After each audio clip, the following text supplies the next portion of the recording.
आजकल ये नहीं लगता कि मतलब ध्यान बनाए रखना कितना मुश्किल हो गया है। फोन बजता रहता है, सोशल मीडिया पर कुछ ना कुछ आता रहता है और भी बहुत कुछ। तो इसी प्रॉब्लम को लेकर एक किताब है थिबो मॉरिस की, डोपामीन डिटॉक्स। काफी बात हो रही है इसकी।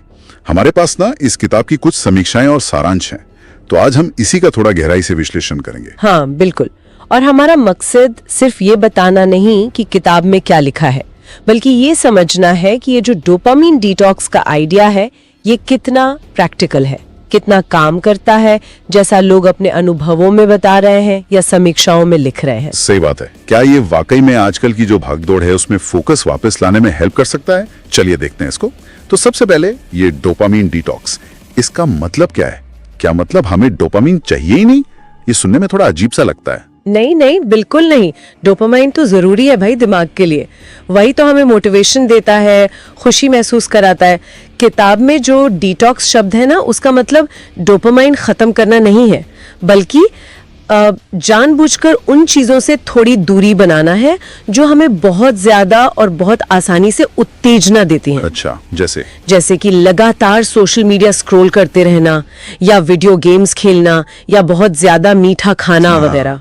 यहाँ जो दिलचस्प बात है वो ये कि इसका असली मकसद दिमाग को एक तरह से रीसेट करना है। रीसेट करना? मतलब इसकी जरूरत क्यों पड़ती है?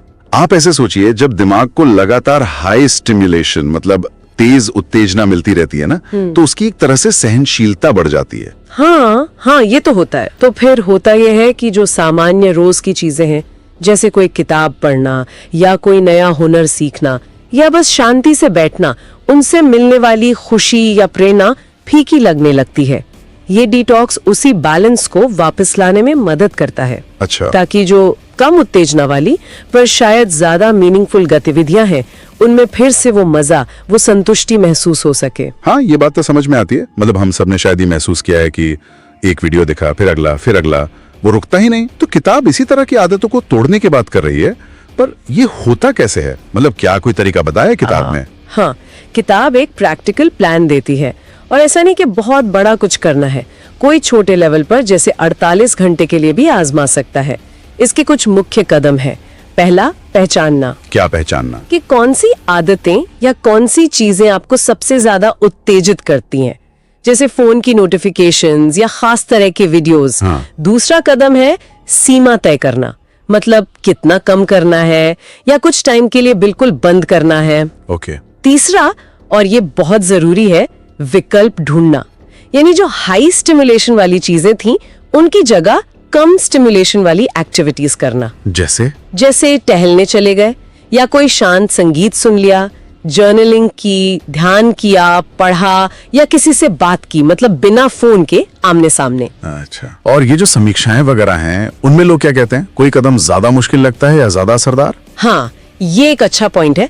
कई पढ़ने वाले ये बताते हैं कि जो चौथा कदम है, असहजता को स्वीकारना, वो सबसे चैलेंजिंग होता है। असहजता को स्वीकारना? हाँ, मतलब डिटॉक्स के दौरान बोरियत होगी, बेचैनी महसूस होगी, ये नॉर्मल है, क्योंकि दिमाग को तो पुरानी आदत चाहिए ना, तो उसे सहन करना सीखना पड़ता है। लेकिन मजे की बात यह है कि कई समीक्षाओं के मुताबिक यही वो पॉइंट है जहाँ से सबसे ज्यादा बदलाव महसूस होता है। अच्छा। और पांचवा कदम भी है, माहौल बदलना। अपने आसपास का माहौल ऐसा बनाना कि ध्यान भटकाने वाली चीजें आसानी से मिले ही नहीं। ये असहजता को स्वीकारना सुनने में तो आसान लगता है, पर असल जिंदगी में ये पक्का मुश्किल होगा। होता है शुरू में, बिल्कुल। किताब में इसके अलावा और क्या खास बातें बताई गई हैं? किताब ना बहुत सरल भाषा में समझाती है कि डोपामाइन हमारी प्रेरणा और आदतें कैसे बनाता है। ये बहुत टेक्निकल नहीं है। और ये जो ओवर स्टिमुलेशन है, उसके लक्षण क्या हैं, जैसे फोकस कम होना, मूड खराब रहना, और उसके बुरे असर क्या हो सकते हैं, उस पर भी बात करती है।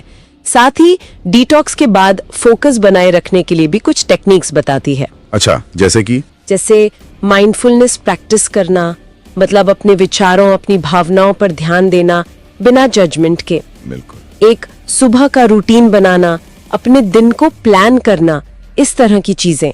तो ये सब सुनकर तो लगता है कि ये किताब उन लोगों के लिए काफी काम की हो सकती है जो अपने फोन या दूसरी आदतों से परेशान हैं, या जिनका फोकस कम हो गया और वो अपनी प्रोडक्टिविटी बढ़ाना चाहते हैं। हाँ बिल्कुल। लेकिन क्या इसकी समीक्षाओं में कुछ कमियां या आलोचनाएं भी बताई गई हैं? हाँ है।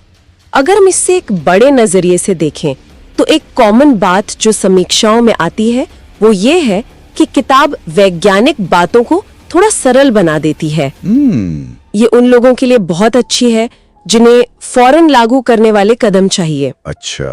पर अगर कोई डोपामाइन न्यूरोसाइंस की बहुत गहरी समझ चाहता है तो शायद ये उसके लिए नहीं है। ये एक प्रैक्टिकल गाइड ज्यादा है, कोई साइंटिफिक टेक्स्ट बुक कम। समझ गया।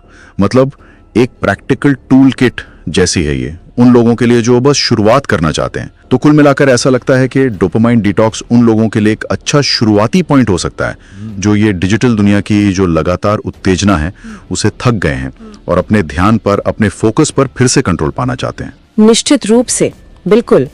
ये हमें याद दिलाती है कि जो असली संतुष्टि है वो शायद बाहरी उत्तेजनाओं की इस रेस में नहीं है, वो अक्सर शांत और ज्यादा सार्थक गतिविधियों में मिल सकती है। और यहीं पर यह किताब एक बहुत जरूरी सवाल भी खड़ा करती है।